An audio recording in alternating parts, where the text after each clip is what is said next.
dalam lindungan Allah. Orang yang duduk dalam lindungan yang maha tinggi dan bermalam dalam naungan yang maha kuasa akan berkata kepada Tuhan, tempat perlindunganku dan kubu pertahananku, Allahku yang kupercayai. Sungguh, dialah yang akan melepaskan engkau dari jerat penangkap burung, dari penyakit sampar yang busuk. Dengan kepaknya ia akan melindungi engkau, di bawah sayapnya engkau akan berlindung. Kesetiaannya ialah perisai dan pagar tembok. Engkau tak usah takut terhadap kedahsyatan malam, terhadap panah yang terbang di waktu siang, terhadap penyakit sampar yang berjalan dalam gelap, terhadap penyakit penular yang mengamuk di waktu petang. Walau 1.000 orang rebah di sisimu dan 10.000 di sebelah kananmu, tetapi itu tidak akan menimpamu. Engkau hanya menontonnya dengan matamu sendiri dan melihat pembalasan terhadap orang-orang fasik. Sebab Tuhan ialah tempat perlindunganmu, yang maha tinggi telah kau buat tempat perteduhanmu. Malapetaka tidak akan menimpa kamu, dan tulah tidak akan mendekat kepada kemahmu. Sebab malaikat-malaikatnya akan diperintahkannya kepadamu untuk menjaga engkau di segala jalanmu.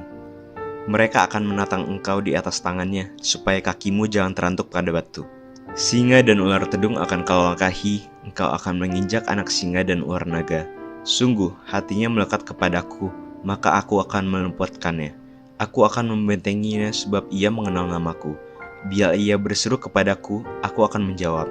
Aku akan menyertai dia dalam kesesakan. Aku akan meluputkannya dan memuliakannya. Dengan panjang umur akan kukenyangkan dia, dan akan kuperlihatkan kepadanya keselamatan daripadaku. Shalom, tahukah saudara bahwa ada sebuah survei mengejutkan yang dilakukan Direktur Riset dari Cultural Research Center di Arizona Christian University pada tahun 2022, yaitu rata-rata hanya 37% hamba Tuhan di gereja Amerika Serikat yang memiliki pandangan Alkitabiah di dalam hidupnya. Dan jika demikian, entah hanya berapakah persentase jemaat suatu gereja lokal yang sungguh-sungguh hidup sesuai dengan firman Tuhan. Salah satu cara yang dapat kita lakukan untuk bisa memiliki pandangan hidup secara Alkitabiah adalah dengan mengimplementasikan pengakuan iman dengan benar di dalam hidup kita. Itulah juga sebabnya Gereja Bethel Indonesia pun memiliki pengakuan iman GBI yang menjadi dasar pengajaran di dalam sinode ini. Melihat dari sejarah yang ada, bapak-bapak gereja, yaitu setelah era para rasul, merumuskan beberapa pengakuan iman. 2 di antaranya memiliki tempat yang khusus di dalam kekristenan, yaitu pengakuan iman rasuli dan pengakuan iman Nisea. Pengakuan iman merupakan ringkasan kebenaran-kebenaran iman yang pokok yang dipakai sebagai pegangan pertama. Pengakuan iman ini merupakan hasil kesepakatan para bapak gereja yang tentunya dituntun oleh Roh Kudus dan secara bersama-sama merumuskan suatu dasar pengakuan iman Kristen yang berlaku sepanjang zaman. Rasul Paulus memberi nasihatnya dalam 2 Tesalonika 2 ayat 15 yang berkata, sebab itu saudara-saudara berdirilah teguh dan berpeganglah pada ajaran-ajaran yang kamu terima dari kami, baik melalui pemberitaan maupun surat. Dan pengakuan iman ini adalah salah satu contoh ajaran yang dirumuskan oleh para bapak gereja melalui konsili ekumenis. Bahkan, jauh sebelum adanya perumusan pengakuan iman ini, Rasul Petrus pun telah membuat suatu pengakuan iman dalam Matius 16 ayat 15-16 yang merupakan jawaban atas pertanyaan Yesus, menurut kamu siapakah aku ini? Di mana Petrus menjawab, engkau adalah Mesias, anak Allah yang hidup. Pewahyuan dari Bapa kepada Rasul Petrus inilah yang menjadi pengakuan iman gereja mula-mula, yang di dalamnya juga terdapat pernyataan Yesus itu Kristus dan Yesus itu Tuhan, seperti tertulis dalam 1 Korintus 12 ayat 3 dan Kisah Para Rasul 8 ayat 37. Rasul Paulus berkata dalam Roma 10 ayat 10, sebab dengan hati orang percaya sehingga dibenarkan, dan dengan mulut orang mengaku sehingga diselamatkan. Yang artinya saat kita mengaku penting untuk adanya keselarasan antara mulut yang mengaku dan hati yang percaya. Sehingga yang diucapkan lewat mulut adalah pengakuan iman, aku percaya. Dari sini, Tata Gereja GBI edisi 2021 menuliskan ketentuan seseorang mengucapkan pengakuan iman yang sungguh, yaitu diucapkan sebagai pernyataan iman kepada Tuhan, dinyatakan di hadapan manusia sekalipun dalam situasi sulit, dilakukan berdasarkan pilihan individual dan bukan karena paksaan, dan dilakukan dalam rangka memperdengarkan kesaksian Alkitab dan bukan membela pendapat siapapun. Jadi, secara sederhana, ada 3 konteks yang dapat kita pelajari sebagai jemaat gereja untuk memahami pentingnya pengakuan iman. Yang pertama, konteks pengajaran. Jemaat perlu diajar mengenai intisari kekristenan melalui pengakuan iman yang berisi pokok-pokok penting dan mendasar dari ajaran kekristenan, serta menjadi tulang punggung iman Kristen. Perlu dipahami bahwa pengakuan iman menyediakan pokok-pokok yang ringkas, penting, dan dapat dimengerti oleh jemaat dan bukan untuk menggantikan posisi Alkitab maupun doktrin suatu gereja. Yang kedua, konteks bahaya ajaran sesat. Ada 2 ajaran inti kekristenan yang sangat dipertahankan oleh bapak-bapak gereja, yaitu ajaran tentang Allah Tritunggal dan ajaran tentang 2 natur Kristus, yaitu bahwa Kristus adalah sungguh Allah dan sungguh manusia. Jika ada suatu ajaran yang menolak salah satunya, dapat dipastikan bahwa ajaran tersebut dapat dikategorikan sebagai ajaran non-Kristen. Pengakuan iman berfungsi menjadi tolak ukur untuk menilai apakah suatu ajaran tersebut benar atau tidak sesuai dengan ajaran Kristen. Dan yang ketiga, konteks kesatuan gereja. Kesatuan bukanlah keseragaman, namun kebenaran tidak boleh dikompromikan. Kesatuan yang sejati adalah kesatuan di dalam iman dan pengetahuan yang benar tentang anak Allah, seperti tertulis pada Efesus 4 ayat 13. Pengakuan iman membantu kita untuk berdiri teguh di atas firman Tuhan, bahwa untuk hal-hal mendasar kita harus bersatu, dan untuk hal-hal yang tidak mendasar kita bisa berbeda, dan dalam segala hal kita harus saling mengasihi. Pada intinya, pengakuan iman itu sangatlah penting. GBI pun memiliki pengakuan iman Gereja Bethel Indonesia. Saat pengakuan iman dipahami dan diimplementasikan dengan benar, maka seharusnya kita akan memiliki hidup yang selaras dengan firman Tuhan. Karena pengakuan kita bukanlah sekedar pengakuan di mulut, namun terlebih melalui hati dan tindakan, kita mengakui dan mengagungkan Allah Tritunggal. Saudara, untuk penjelasan lebih lengkap dari tim teologi kami, silakan untuk membuka link yang ada di atas atau scan QR Code yang tersedia. Tuhan Yesus memberkati.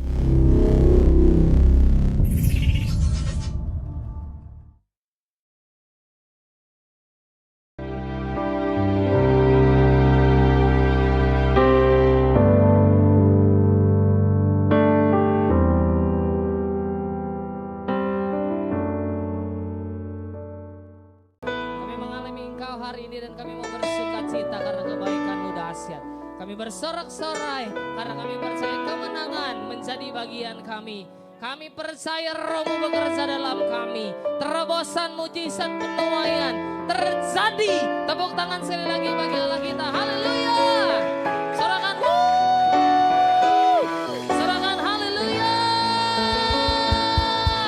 Sebab kita punya Allah yang besar. Katakan amin. Siapa namanya, saudara? Coba salam kiri kanan Bapak Ibu saudara, 4-5 orang bilang begini. Allah kita heran dan besar. Dia raja di atas segala raja. Sorakan, haleluya. Sebab ada kuasa Tuhan mengalir dalam setiap kehidupan saudara dan saya. Katakan amin. Yuk tepuk tangan sama-sama.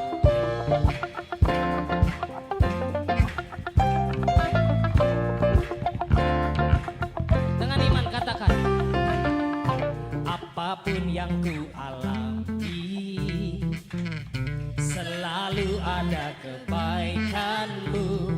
Setiap waktu ku tahu Kau pedulikan seluruh hidupku. Musim kan terus berganti, penyertaan yang tiada berhenti. Masa depanku ada dalam hati-Mu, aman dalam-Mu. Begitu sempurna kasih-Mu, bawaku melangkah dengan kuat tangan-Mu. Kuasa-Mu pengharapanku. Tepuk tangan sama-sama.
Puji Tuhan, sama-sama tepuk tangan yuk. Hup.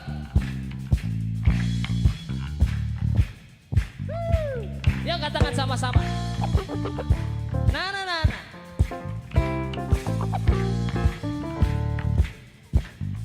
Kami memuji Engkau Tuhan, sebab Engkau Allah kami yang besar, Allah kami yang ajaib, perbuatan-Mu dahsyat, tak tertandingi dalam kami, kuasa-Mu sempurna, pengharapan dalam Tuhan senantiasa hadir dalam kami.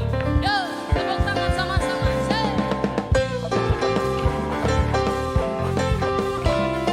Segala lutut bertelut, setiap lidah mengaku Yesus Kristus adalah Tuhan. Siap-siap sama-sama yuk saudara, begitu besar kasih Tuhan.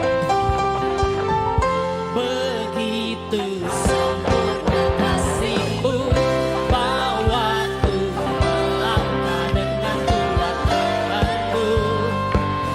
Kuasa-Mu menghidupkanku, harapanku. Lagi. Begitu sempurna kasih-Mu, bawaku melangkah dengan Tuhan-Tuhanku. Kuasa-Mu menghidupkanku, harapanku.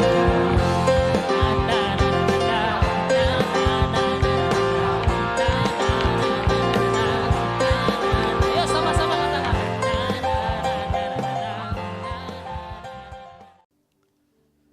Shalom Bapak Ibu Saudara yang dikasihi Tuhan. Apa kabar semuanya? Hari ini kita mau dengar firman ya. Siapin hati, siapin Alkitab, siapkan semuanya ya. Puji Tuhan, sebelumnya kita mau berdoa lebih dulu. Tuhan Yesus, kami mau dengar firman. Hari ini kami haus sama Tuhan. Kami rindu Engkau bersabda buat kami. Kasih pesan-Mu, teguran, firman, janji untuk kami pegang. Supaya setiap kami berubah, menggenapi rencana Tuhan, jadi seperti Kristus, bahkan dipakai sama Tuhan untuk memuliakan nama Tuhan. Makasih Tuhan Yesus, urapi hamba-Mu yang menyampaikan firman, dan biarlah semua yang hamba sampaikan Tuhan berkati, dan semua yang mendengar boleh menangkap apa yang jadi pesan-Mu, dan pasti pulang nanti akan diubah karena Engkau sudah beracara di tengah-tengah kami. Terima kasih Tuhan Yesus. Dalam nama Tuhan Yesus berdoa. Amin. Amin. Amin. Puji Tuhan. Saudara yang dikasihi Tuhan, kita terus berjalan dengan waktu. Dan sekian minggu yang lalu kita melewati Jumat Agung, lalu Paskah, lalu kemudian Hari Raya Kenaikan Yesus Kristus, dan kemudian Hari Pentakosta. Kenapa rangkaian acara ini atau rangkaian Hari Raya ini begitu penting? Karena semuanya dibuka oleh darah anak domba Allah. Yang membuka peluang sehingga setiap kita punya akses pada janji Bapa. Sebelum salib Kristus, tidak ada yang namanya pemulihan. Tidak ada yang namanya kesembuhan. Tidak ada harapan untuk perubahan. Dan kemudian sebelum kebangkitan, kemenangan Yesus atas maut, kita semua tidak punya dasar untuk percaya bahwa Tuhan kita bisa mengatasi semua masalah. Tapi waktu Tuhan sudah mengalahkan maut, kemenangannya jadi kemenangan Anda dan saya yang percaya. Roma 6 berkata siapa yang bersekutu dengan penderitaan Tuhan, dia juga akan bersekutu dengan kemenangan Tuhan, kebangkitan Tuhan, kemuliaan Tuhan. Puji Tuhan. Saudara, 2 hari raya tadi yaitu Jumat Agung dan Paskah membuka pintu untuk perubahan, membuka pintu untuk pemulihan, membuka pintu harapan untuk kita semua jadi lebih baik. Dan di dalam kekristenan, saudara, kita tidak mengenal yang namanya nasib dan takdir. Kita ditetapkan oleh Tuhan. Yang kita kenal adalah ketetapan Tuhan. Kita ditetapkan oleh Tuhan untuk menggenapi rencana Tuhan. Dosa membuat kita gak mungkin menggenapinya. Oleh karena itu Tuhan harus bebasin kita. Nah, waktu kita semua dibebaskan, dipulihkan, sekarang kita bisa untuk menggenapi destiny, rencana Tuhan, masa depan yang sudah ditetapkan oleh Tuhan. Kita kejar rencana Tuhan, naik bukan turun, jadi kepala bukan ekor, progres. Kita beri tepuk tangan dulu buat Tuhan kita yang luar biasa. Haleluya. Tetapi ternyata untuk itu ada beberapa hal yang harus terjadi. Dan itulah sebabnya Tuhan Yesus ambil waktu 40 hari menampakkan diri kepada para murid-muridnya. Kenapa? Karena biarpun kayu salib sudah ditegakkan, biarpun kubur sudah dikosongkan, para murid tidak bisa mengakses janji itu. Iman mereka goyah, mereka semua kacau balau, mereka mulai ragu, bahkan mulai meninggalkan iman mereka. Mereka mulai meninggalkan pengharapan mereka. Bahkan ketika hari di mana Yesus bangkit, ketika kabar sudah mulai disebar, berita sudah mulai disampaikan bahwa Yesus sudah bangkit, masih ada 2 orang yang pulang kampung, masih bingung ini beneran atau enggak. Saudara dikasih Tuhan, itu sebabnya 40 hari Tuhan ambil waktu untuk memulihkan sekitar 500 muridnya, 500 lebih menurut catatan 1 Korintus 15, karena mereka goncang semua.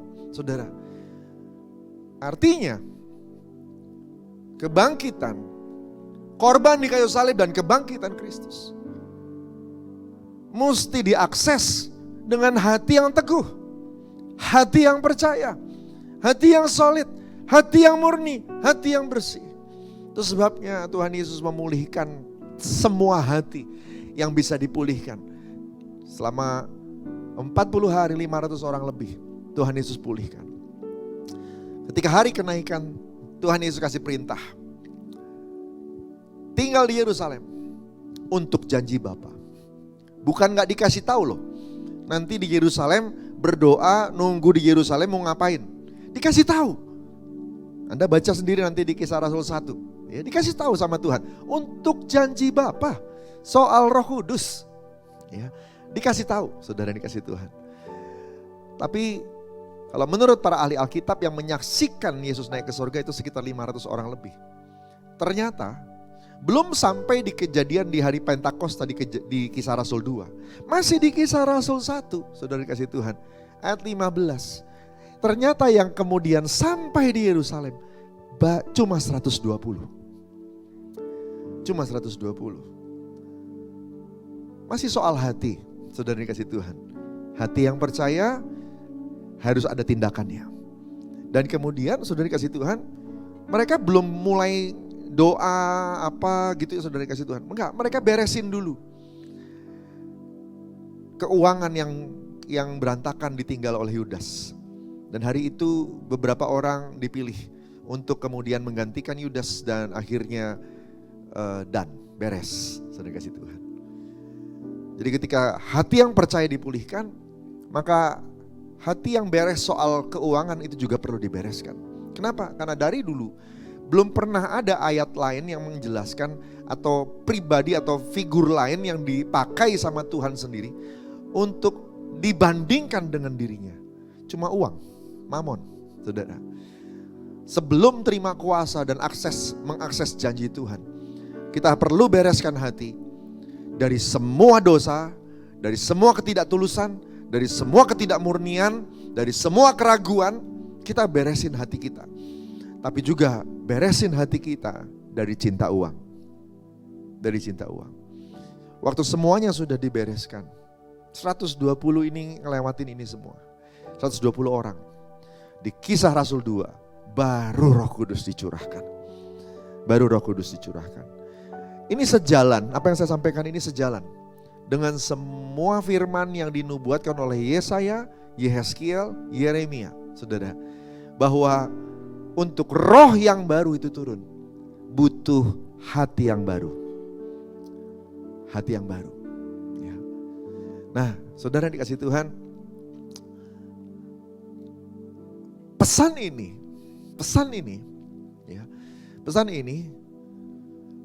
tidak terlihat di Matius, Markus, Lukas. Injil yang pertama ditulis itu ada di Markus. Lalu kemudian Injil yang kedua melengkapi Markus, Matius. Karena kalau Markus itu dibuat untuk orang umum, maka Matius ditujukan kepada orang-orang Yahudi secara khusus. Nah, lalu kemudian dilengkapi oleh Lukas sebagai orang yang lebih detail daripada Markus dan Matius. Lukas dekat sama Petrus, Lukas dekat sama Yohanes, Lukas dekat sama Paulus.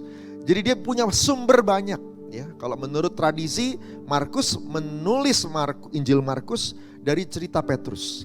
Matius dari beberapa orang dan sumber terbesarnya adalah Markus dan Petrus. Saudara dikasih Tuhan. Tapi kalau Lukas ini dia dekat sama Paulus, dia dekat sama Yohanes, dia dekat sama banyak orang. Dan kemudian karena dia tabib, Saudara. Ya, dan pelayanannya yang umum tapi detail ini ya lebih ke profesionalitas ini kemudian membuat dia bisa netral dan kemudian menuliskannya. Ya, banyak hal, Saudara yang dikasih Tuhan, yang tidak ditulis oleh Markus dan Matius. Ini terjadinya dalam waktu yang cuma selisih beberapa dekade, beberapa tahun, Saudara. Mungkin paling banyak 1 dekade. Setelah itu tidak ada Injil baru lagi. Nah, sekitar tahun 90 Masehi, menjelang meninggalnya Rasul Yohanes sebagai rasul terakhir yang masih hidup pada hari itu, Saudara, Rasul Yohanes mungkin dapat pesan dari Tuhan. Saya cuma menduga, ini tafsir saya. Tapi kemudian dia mereview kembali apa yang sudah ada, tulisan-tulisan yang sudah ada. Dan sebagai orang yang dituakan pada hari itu, beliau berpendapat bahwa perlu ada sesuatu yang melengkapi semuanya. Dan itulah sebabnya lahir Injil Yohanes. Itu sebabnya Injil Yohanes tidak sinoptik. Tidak urut seperti Matius, tidak urut seperti Markus, tidak urut seperti Lukas.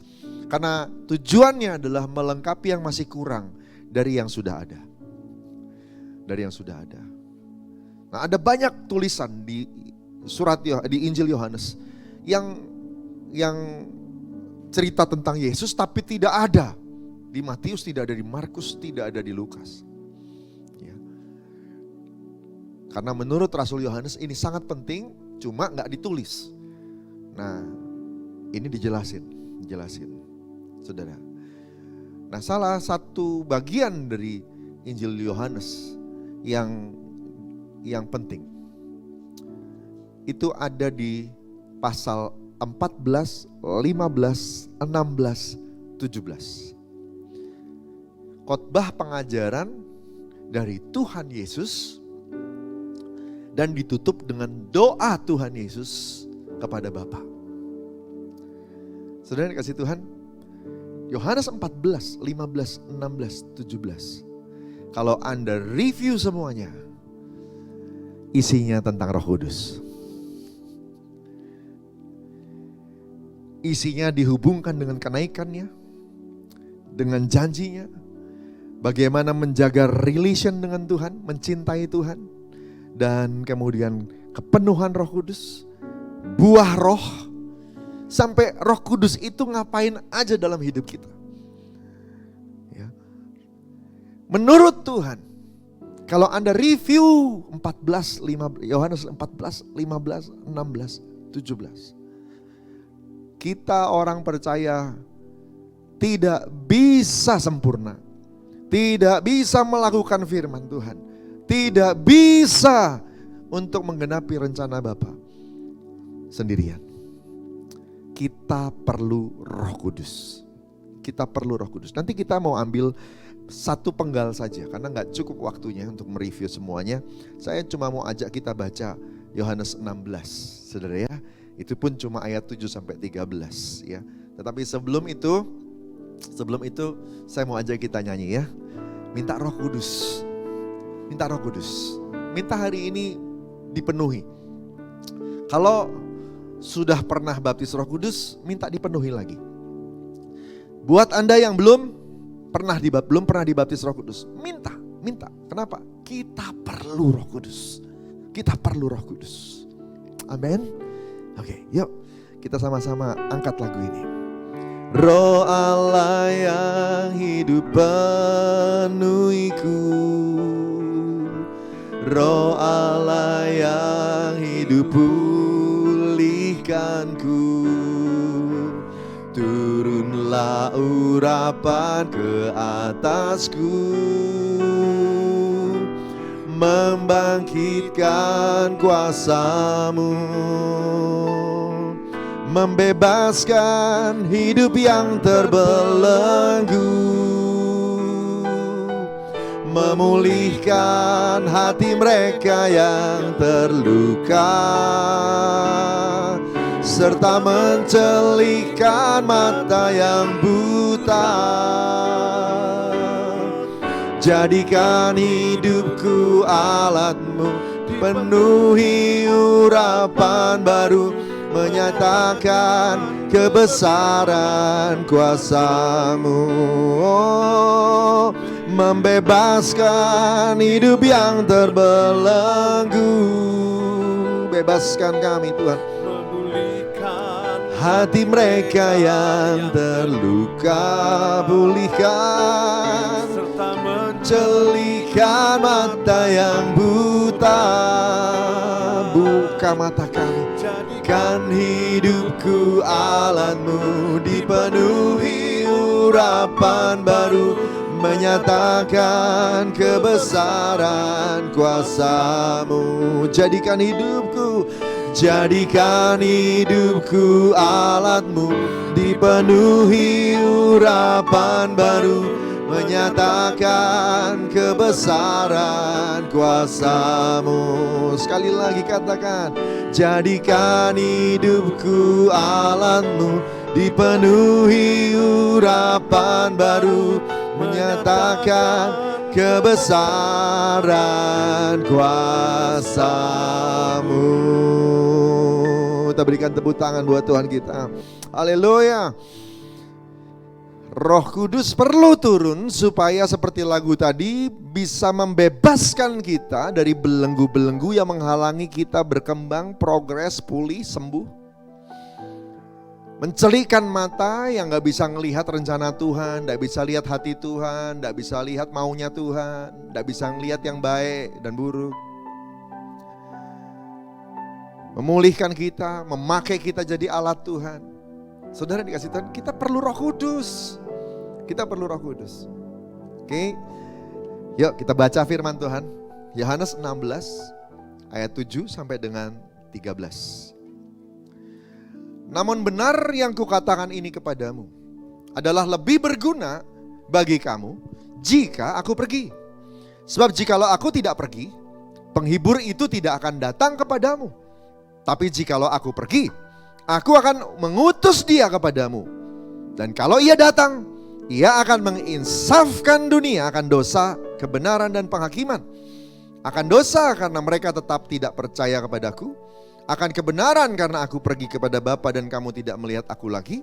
Akan penghakiman karena penguasa dunia ini telah dihukum. Masih banyak hal yang harus kukatakan kepadamu, tapi sekarang kamu belum dapat menanggungnya. 13. Tapi apabila ia datang, yaitu Roh kebenaran, Roh Kudus, ia akan memimpin kamu ke dalam seluruh kebenaran. Sebab ia tidak akan berkata-kata dari dirinya sendiri, tetapi segala sesuatu yang didengarnya, itulah yang akan dikatakannya, dan ia akan memberitakan kepadamu hal-hal yang akan datang. Kalau saya boleh tambahin ayat 14, ia akan memuliakan aku, sebab ia akan memberitakan kepadamu apa yang diterimanya daripadaku. Saudara, kita perlu Roh Kudus. Kenapa? Karena semua pewahyuan yang hari ini ada belum sempurna. Kita perlu update, apalagi perlu mencocokkan dengan kehidupan kita masing-masing. Profesi kita beda-beda, tantangan kita beda-beda, dan case-nya kita semua harus hadapi bersama dengan Tuhan masing-masing. Saudara dikasih Tuhan, itu sebabnya dia gak bisa tinggal hanya di gereja. Dia gak bisa hanya tinggal di satu tempat seperti zaman dulu di Bait Allah. Roh Allah hanya ada di rumahnya di Yerusalem. Tapi hari ini dia harus tinggal di dalam orang percaya, supaya setiap kita endingnya, end up-nya, hasil akhirnya semuanya bisa memuliakan Tuhan. Padahal kita kerjanya beda-beda, tantangannya beda-beda, budaya latar belakang beda-beda, tapi resultnya sama, memuliakan Bapa di surga. Saudara dikasih Tuhan, Roh Kudus perlu turun memenuhi kita, semua. Ya, katakan sama-sama, aku perlu Roh Kudus. Karena Tuhan bilang aku perlu. Sekali lagi, kata sama-sama, aku perlu Roh Kudus karena Tuhan bilang aku perlu. Amin saudara. Tadi yang ngomong Tuhan Yesus. Waktu di Kisah Rasul 1, Tuhan suruh para murid, tunggu di Yerusalem untuk janji Bapa. Bukankah itu Tuhan Yesus yang bilang bahwa kita perlu. Jangan kemana-mana dulu sampai janji Bapa digenapi. Kenapa? Karena Tuhan Yesus tahu para murid tidak bisa melakukan semua yang sudah dia pesan-pesankan tanpa pertolongan. Roh penolong, roh penghibur, roh kebenaran, Roh Kudus. Saudara, kita perlu Roh Kudus untuk membuat kita bisa melakukan semua yang Tuhan bilang. Ini yang dimaksud waktu Tuhan ngomong di Yohanes 15. Di luar aku kamu gak bisa buat apa-apa.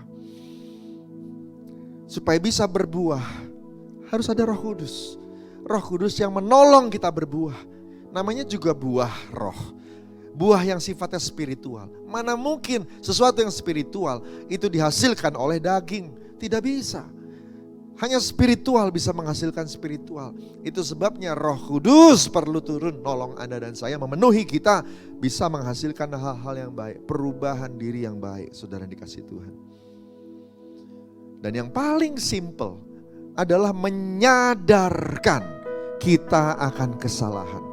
Tadi dibilang ayat ke-8, kalau ia datang, ia akan menginsafkan dunia akan dosa, menginsafkan dunia akan kebenaran, menginsafkan dunia akan penghakiman. Akan penghakiman. Untuk berubah jadi lebih baik, Anda mesti sadari kesalahannya dulu. Karena waktu kita mau berubah, kita mesti tahu apa yang dirubah. Yang dirubah itu kesalahan. Yang udah baik, berarti kan gak perlu dirubah. Ya. Nah, untuk sadar yang mana yang salah, itu susah kalau pakai daging, saudara yang dikasih Tuhan. Makanya perlu Roh Kudus untuk insafkan kita. Ada 3 hal yang perlu diwaspadai supaya kita bisa jadi lebih baik. Nomor 1, Roh Kudus insafkan dosa. Roh Kudus insafkan dosa. Semua yang salah, yang melanggar firman, yang keluar dari rencana Tuhan, bahkan yang membuat kita menyimpang tipis-tipis, saudara, itu dosa. Ya. Karena dari 7 pengertian tentang dosa dalam bahasa Alkitab, salah satunya adalah hamartia, yang artinya missing your target, menyimpang dari sasaran, saudara. Jadi semua yang membuat kita nyimpang, walaupun tipis-tipis, nyimpang itu dosa. Ya. Nah, yang tipis-tipis itu saudara, kita butuh Tuhan. Daud pernah berdoa, dia bilang gini, tolong aku Tuhan, supaya aku bisa mengetahui atau mengenali atau melihat kesalahanku yang tersembunyi. Jadi dia juga tahu kadang-kadang dia gak sadar dia salah. Saudara dikasih Tuhan, menginsafkan dosa. Supaya Anda dan saya bisa perbaiki dan progres, jadi lebih baik, jadi manusia yang lebih baik. Manusia yang lebih baik. Kita butuh Roh Kudus. Membebaskan dari yang terbelenggu.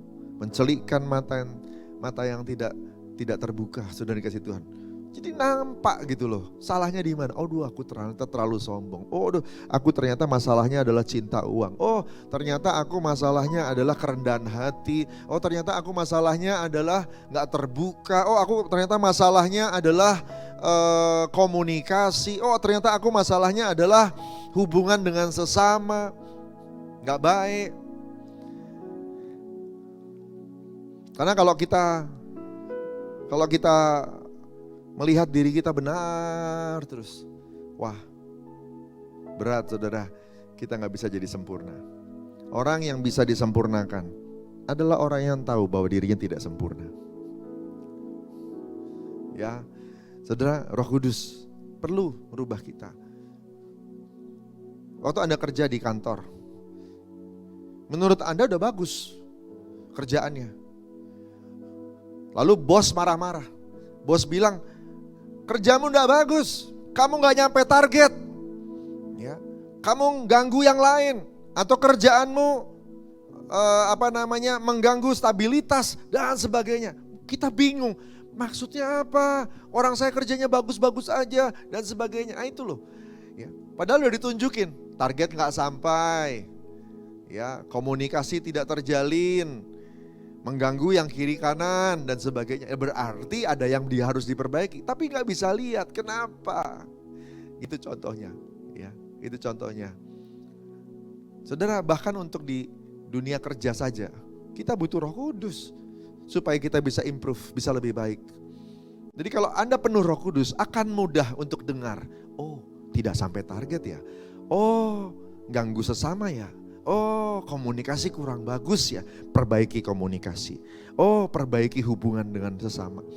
Oh, kita mesti tambah semangat atau tambah energi supaya target tercapai dan seterusnya dan seterusnya.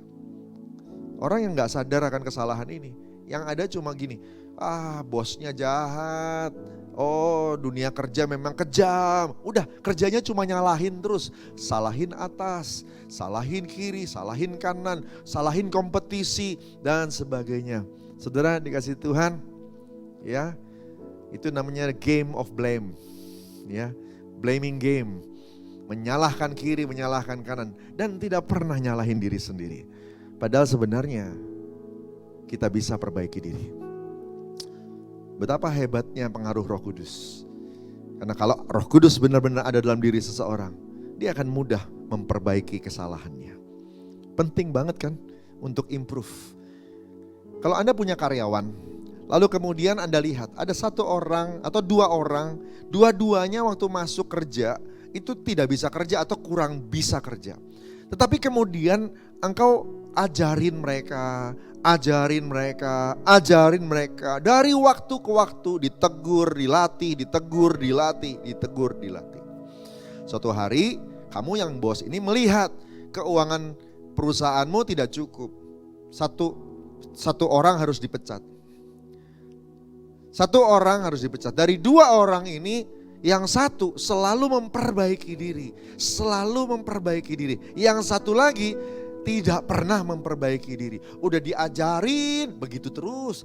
Kesalahan yang sama bahkan diulang lagi dan sebagainya. Ketika tiba hari pemecatan atau hari PHK, saya mau tanya, tolong jawab sendiri. Kira-kira yang bakal kena PHK yang mana?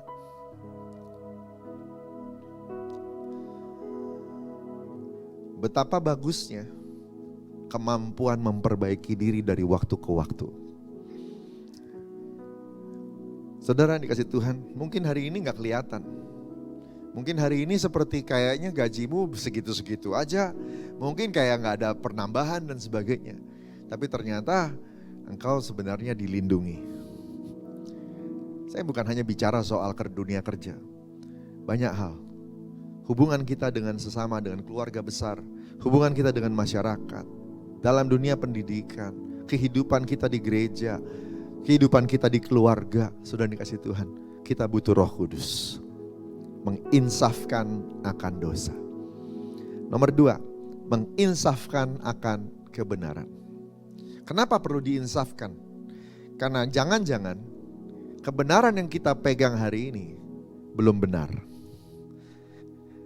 Prinsip-prinsip, nilai-nilai, value-value itu kita dapat dari budaya, kita dapat dari didikan orang tua, kita dapat dari lingkungan, belum tentu benar. Ada yang mereka dapatkan, mereka ajarin ke kita itu dari firman, puji Tuhan. Tapi banyak juga ada orang yang mengalami pembentukan itu bukan dari firman Tuhan. Ya. Nah, waktu Anda dan saya ada dalam Yesus, Anda manusia baru. Yang lama berlalu, yang baru sudah datang. Kita butuh kebenaran. Roh Kuduslah yang bisa membukakan kebenaran. Roh Kudus yang akan membukakan kebenaran. Tadi dikatakan dia adalah roh kebenaran. Ia akan memimpin kamu ke dalam seluruh kebenaran. Sebab ia tidak akan berkata-kata bagi dirinya, dari dirinya sendiri. Dia akan update Anda. Dia akan kasih Anda kebenaran yang memang cocok dengan situasimu. Paling pas untuk Anda. Yang harus dirubah lebih dulu, bagian yang ininya dulu. Yang harus dirubah lebih dulu, soal attitude-nya dulu. Soal hubungan dengan Tuhan, keintiman dulu, kekudusan dulu. Roh Kudus paling tahu apa yang harus diberesin dalam hidup seseorang. Makanya jangan menghakimi. Ketika teman-temanmu lagi di proses sama Tuhan, jangan gampang menghakimi dan jatuhin mereka. Kenapa? Karena proses mereka memang beda sama proses kita. Gak akan sama. Roh Kudus yang paling tahu. Ya, Roh Kudus yang paling tahu. Diinsafkan tentang kebenaran. Dibukakan pemahaman-pemahaman. Ayat firman Tuhan waktu Anda baca sekali, Anda akan dapat satu pengertian. Tapi waktu ayat yang sama atau perikop sama atau pasal sama Anda baca ulang lagi, akan dapat pemahaman yang lain. Kenapa? Karena hari itu kebenaran yang harus disingkapkan untuk dirimu akan beda dengan waktu dulu kamu baca pasal itu. Disingkapkan kebenaran. Kita perlu Roh Kudus supaya kita terus diupdate sama Tuhan. Terus diupdate perubahannya. Yang diincer sama manusia biasanya berkat dan jawaban doa. Yang diincer sama Tuhan adalah perubahanmu, rohmu, supaya bisa masuk surga. Supaya bisa di mana Bapa berada, Yesus berada, kita juga berada. Dia gak mau kehilangan kita di tengah jalan. Saudara, makanya kita dibentuk.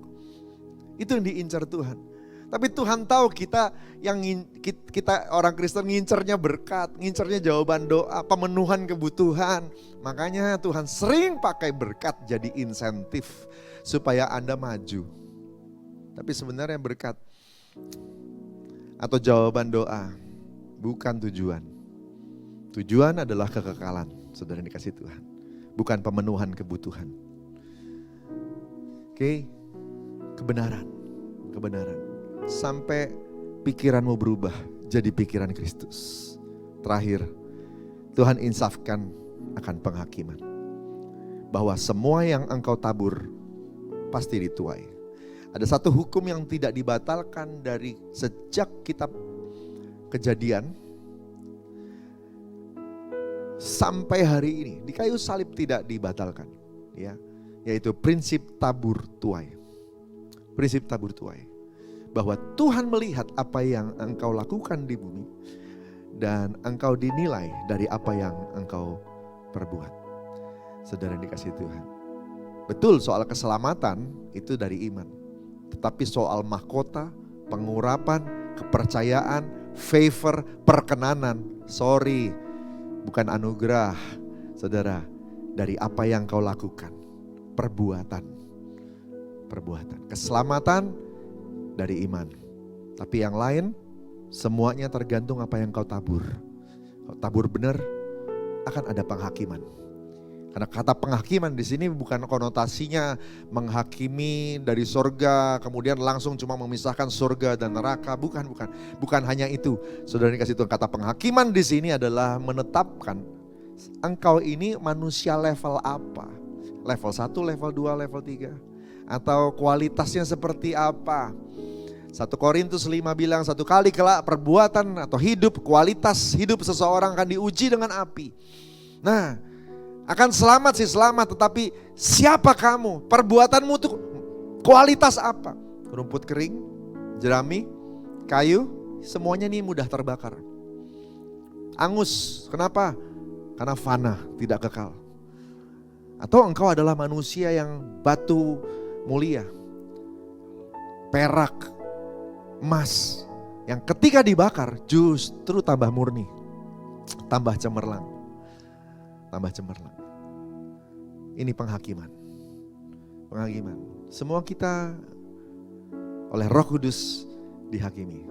Makanya di Markus dan di Matius, Yohanes Pembaptis mengatakan, Dia yang akan datang daripadaku, membuka kasutnya pun aku tidak layak. Aku baptis dengan air, tapi nanti Dia akan baptis kamu dengan Roh dan dengan api. Begitu kita penuh Roh Kudus, hari itu juga baptisan api datang. Engkau dimurnikan dan diuji. Tuhan pasti punya kerinduan Anda dan saya jadi emas, jadi perak, jadi batu permata. Makanya api datang.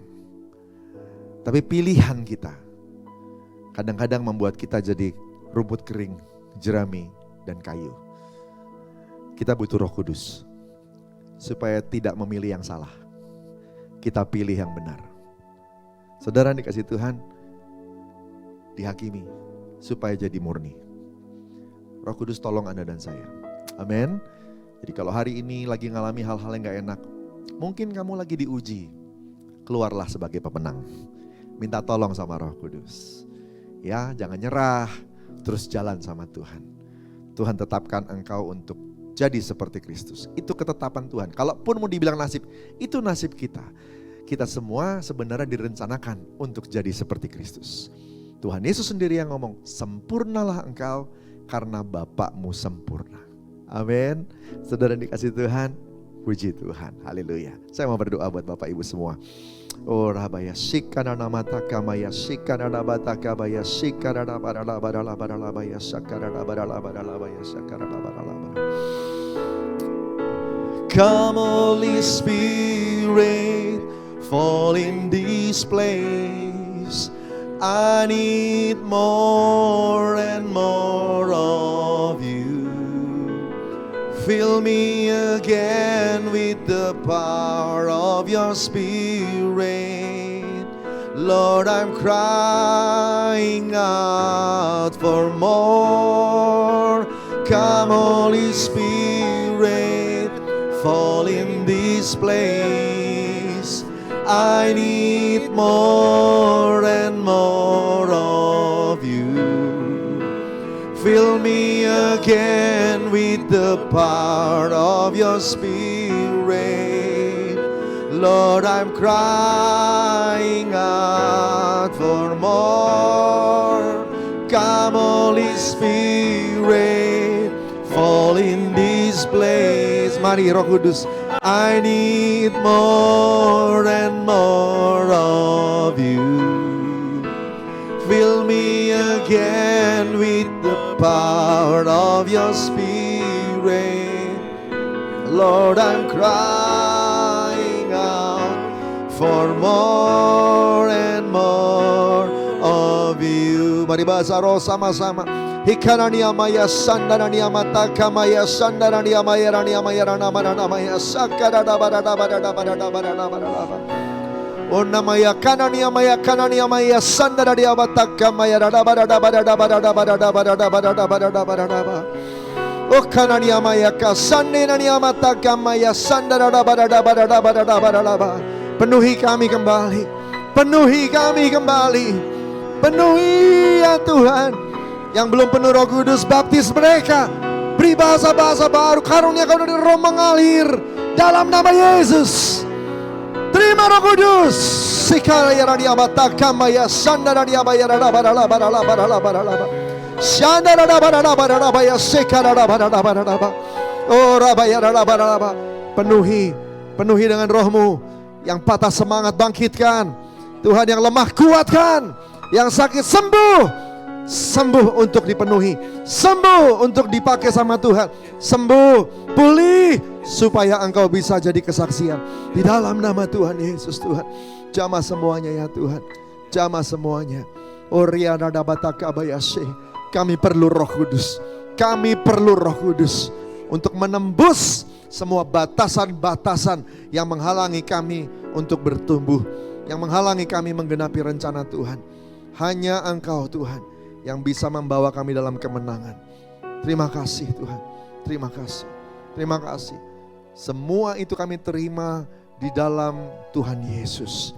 Makasih Tuhan, terima kasih sudah pilih kami. Hari ini kami semua adalah orang bebas milik Tuhan. Mari penuhi dan ubah semua perjalanan kami ke depan. Jadi lebih baik, menggenapi rencana Tuhan. Terima kasih Tuhan Yesus. Makasih Tuhan, makasih Kau sudah memberkati kami dalam nama Tuhan Yesus. Haleluya, amin. Hari ini kita akan masuk dalam perjamuan kudus. Bapak Ibu Saudara yang dikasihi Tuhan, perjamuan kudus hanya untuk yang sudah percaya bahwa Yesus Kristus adalah Tuhan. Anak-anak di bawah 12 tahun jangan dulu ambil bagian dalamnya. Kita siapkan anggur, siapkan rotinya, saudara yang dikasihi Tuhan. Yang paling penting sebenarnya siapin hati. Yang seperti yang tadi sudah disampaikan dalam firman. Saudara, Nah sebelum itu yuk kita sama-sama introspeksi.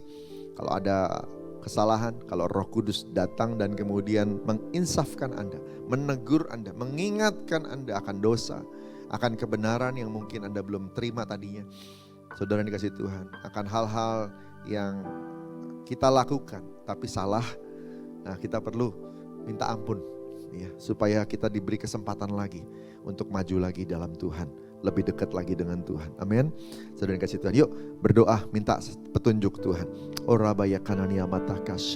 Roh Kudus kau hadir di tempat ini. Kami mau masuk dalam perjamuan kudus. Oleh karena itu supaya kami diberkati waktu melakukannya, periksa kami semua, uji hati kami, supaya kami bisa bertobat kalau ada kesalahan dan mengampuni orang yang bersalah pada kami bila ada ganjalan dengan sesama. Mari Tuhan, berbicaralah kepada anak-anak-Mu. Ambil waktu sebentar saudara, buka diri untuk Roh Kudus bicara.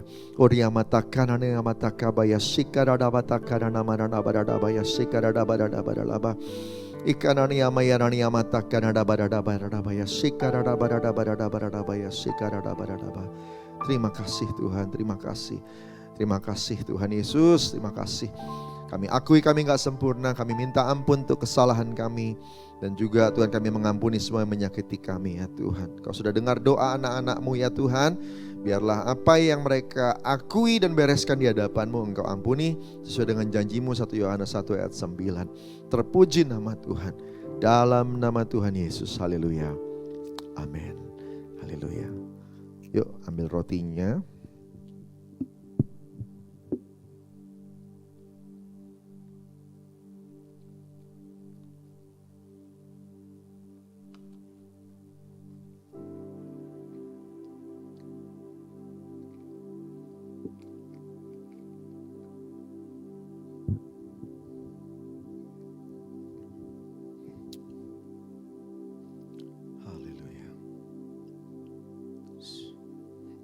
Kita angkat roti di tangan kanan kita sama-sama. Sebab apa yang telah kuteruskan kepadamu telah aku terima dari Tuhan, yaitu bahwa Tuhan Yesus pada malam waktu diserahkan mengambil roti, dan sesudah itu ia mengucap syukur atasnya. Ia memecah-mecahkannya dan berkata, inilah tubuhku yang diserahkan bagi kamu, perbuatlah ini jadi peringatan akan aku. Saudara yang kasih Tuhan, bukan roti kita pecah-pecahkan, inilah persekutuan dengan tubuh Kristus. Mari makan dalam nama Yesus.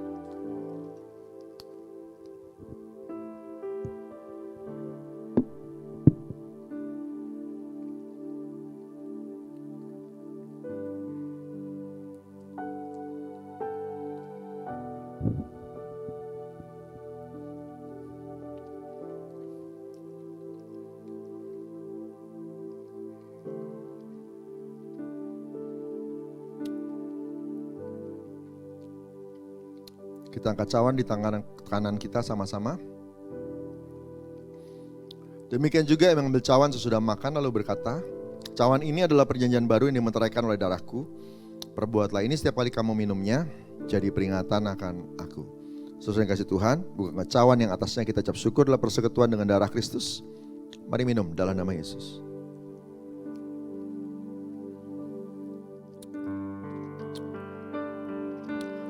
Angkat syukur buat Tuhan.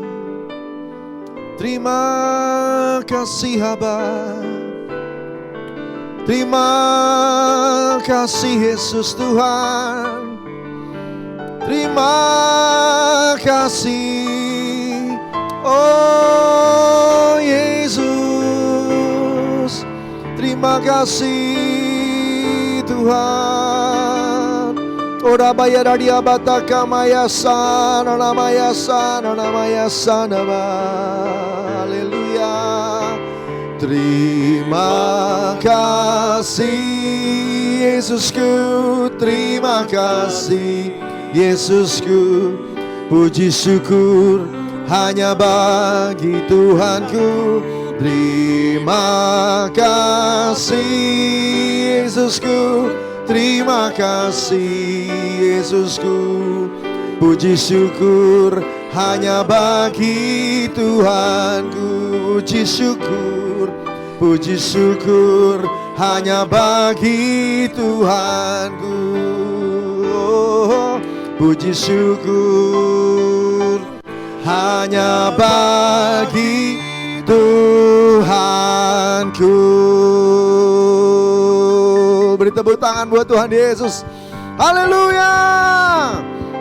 Oh rabaya shandara diabataka baya radiabataka baya sekaraba. Angkat tangan kita sama-sama. Curahkan roh-Mu ya Tuhan lebih lagi. Penuhi mereka semua. Sembuhkan yang sakit ya Tuhan. Pulihkan keluarga demi keluarga. Biar hari ini terjadi pemulihan. Biar hari ini terjadi kelepasan. Yang terbelenggu bebaskan dalam nama Yesus. Yang buta celihkan dalam nama Yesus Tuhan. Biar ada mujizat terjadi. Karunia-karunia roh bebas mengalir. Kami orang-orang bebas milik Tuhan. Bisa menggenapi rencana Tuhan. Karena Engkau menuntun, memberi kekuatan. Memastikan supaya rencana Bapa terjadi. Dalam nama Tuhan Yesus. Terima kasih Tuhan Yesus. Terima kasih. Terima kasih Tuhan. Terima kasih. Berkat-Mu ada bersama dengan kami. Dalam nama Tuhan Yesus. Haleluya. Amin. Kita akan terima doa berkat. Sama-sama angkat hati kita sama-sama. Terimalah berkat berlimpah-limpah dari Allah Bapa di surga. Kasih karunia yang setia dari Tuhan Yesus Kristus. Persekutuan manis dengan Roh Kudus menyertai. Dari hari ini sampai Maranatha, sampai selama-lamanya. Yang diberkati Tuhan sama-sama katakan amin. Haleluya. Tuhan berkati.